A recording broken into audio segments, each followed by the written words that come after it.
Setelah seorang kerabat meninggal dunia, ada 3 kebiasaan yang membuat mereka tidak bisa berpulang dengan tenang dan sama sekali tidak boleh dilakukan.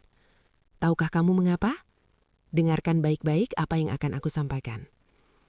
Aku telah melihat terlalu banyak keluarga, anak-anak yang berbakti, yang dengan cinta terdalam mereka tanpa sadar justru melukai kerabat yang akan segera melakukan perjalanan terakhirnya. Hari ini, aku harus menyampaikan kebenaran dari filosofi kehidupan ini kepadamu. Kebiasaan pertama, dan yang paling mematikan, adalah mengikatnya dengan air mata dan tangisan. Bayangkan adegan ini. Seorang kerabat terbaring lemah. Napasnya hampir habis, seluruh keluarga mengelilingi tempat tidur sambil menangis histeris dan berteriak. "Jangan pergi. Kalau kamu pergi, kami bagaimana?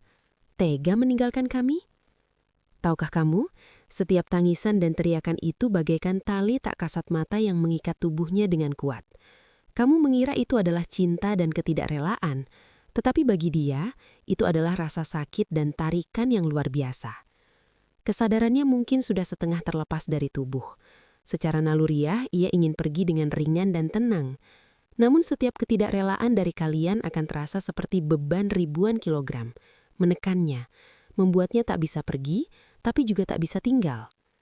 Ini seperti saat kamu hendak melepas anak tercintamu pergi belajar ke tempat jauh. Di bandara, kamu memeluk kakinya erat-erat sambil menangis dan melarangnya melewati pemeriksaan.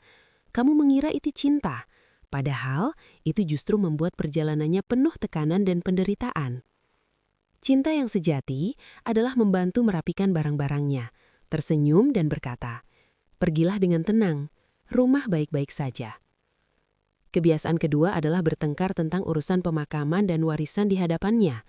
Orang itu belum benar-benar pergi atau baru saja meninggal, namun keluarga sudah mulai bertanya, "Bagaimana pemakamannya?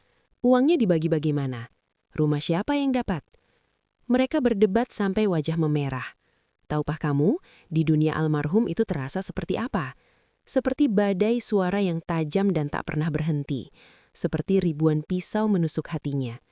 Ia akan merasakan kekecewaan, kemarahan dan keputusasaan yang mendalam. Energi negatif yang besar ini akan menariknya seperti magnet menuju ruang kesadaran yang paling gelap dan paling menyakitkan.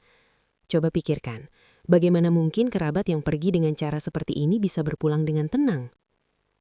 Kebiasaan ketiga adalah tidak bisa bangkit setelah kepergian kerabat, terus tenggelam dalam kesedihan.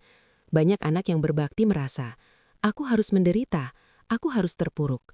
Kalau aku tersenyum berarti aku tidak setia padanya." Akhirnya mereka menutup pintu dan jendela, menolak cahaya matahari, setiap hari menangis, hidup dalam bayang-bayang yang berat. Namun tahukah kamu, kesedihan dan depresi yang terus dipancarkan ini adalah siksaan bagi dirimu sendiri dan racun bagi dia yang telah pergi.